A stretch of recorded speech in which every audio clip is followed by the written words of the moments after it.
Welcome to the ill blur. Matic shoo-be-doo-doo. Oh yeah.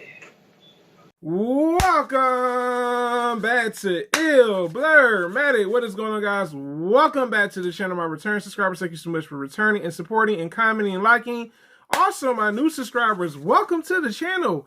Feel free to come by, and like I said, if you're into this type of content, I'm a very versatile blur. Let's get right into it. So today's new documentary review. You doing a documentary review? Yes, on Buzzlightyear Beyond Infinity. Let's start off. Let's talk about this documentary. So the first thing that I really liked about this documentary that kind of stood out, we learned about the earlier years of Pixar.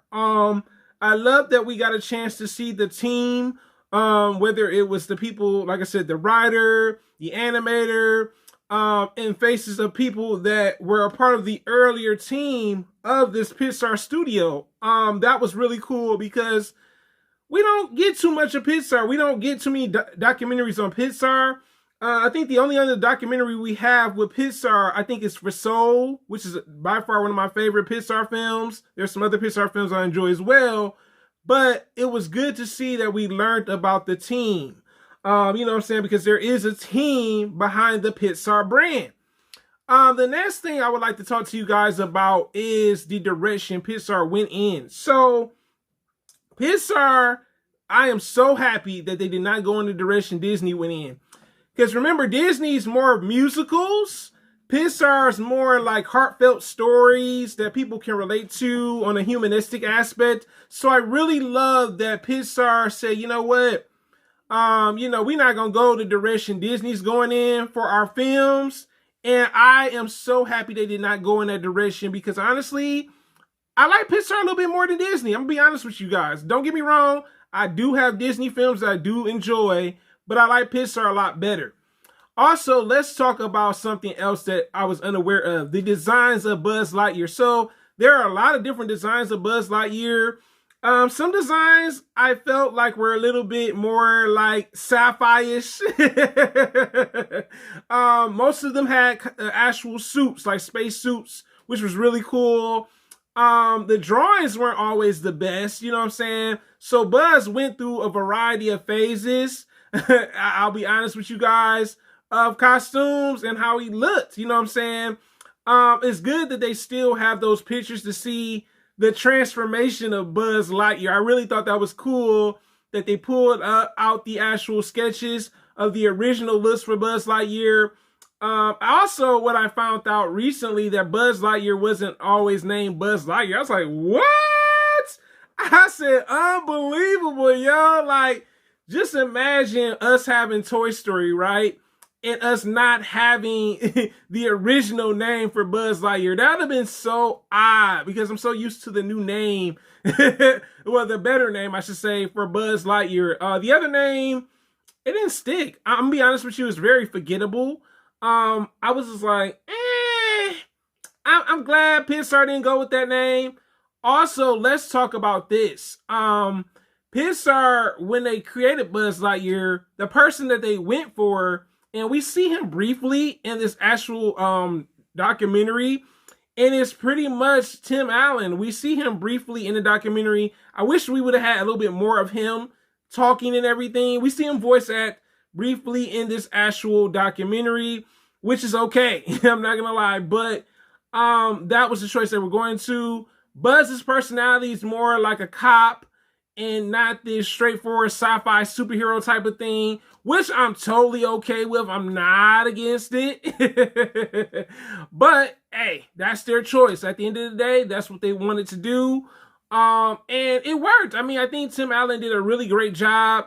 The other thing that I learned, that Pixar wasn't for sure if they could sell Buzz like they would with the Toy Story. And 4 films in, Toy Story 1, Toy Story 2, Toy Story 3, and then Toy Story 4. So it's been a successful thing.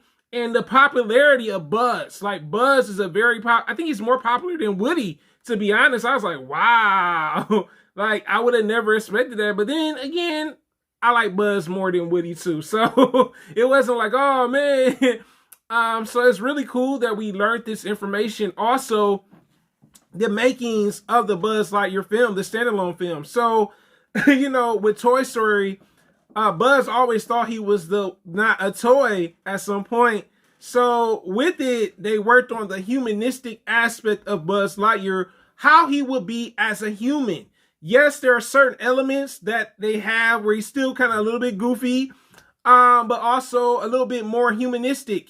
So let's talk about this. The process behind this literally was the pandemic. So the pandemic kind of influenced the Buzz Lightyear film, dealing with time. When you see the movie, you see that like time goes on, everyone's getting old, people are getting married, and Buzz is not aging, due to a situation dealing with space.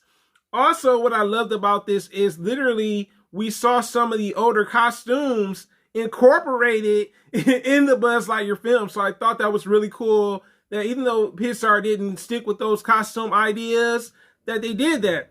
Also, they changed some of his animation to make him look more human-like. He doesn't have that big round chin that we see or we're familiar with. I did like that they did change the animation. He has hair, you know what I'm saying? He has ears. Because, when you see him in an actual costume, and I forgot to mention this, the influence of the final product of the costume was an astronaut outfit. So that's how we officially got the official outfit for Buzz Lightyear.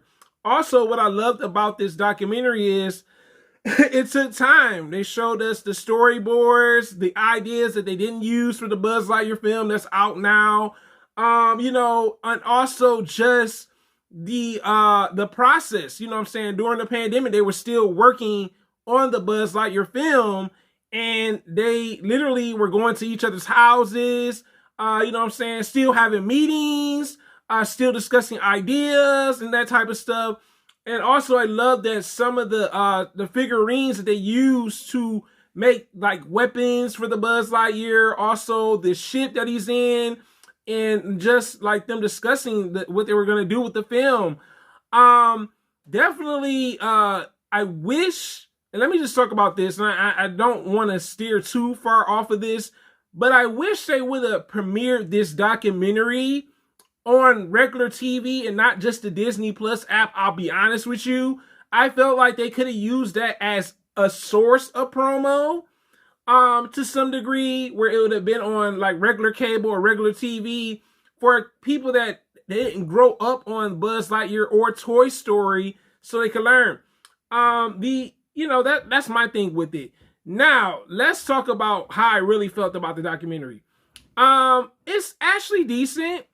Only problems that I saw with the documentary, and this is like a documentary take on it, I wish we would have saw more Tim Allen in the documentary. It's not enough Tim Allen in it. It's not enough Chris Evans in it.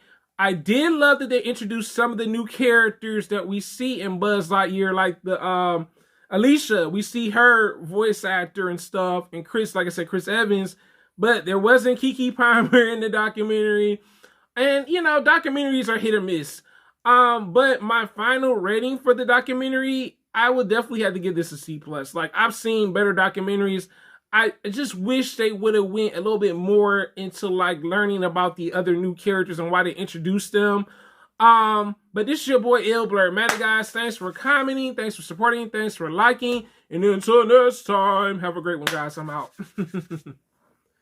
If you made it to the end of the video, you are the real MVP.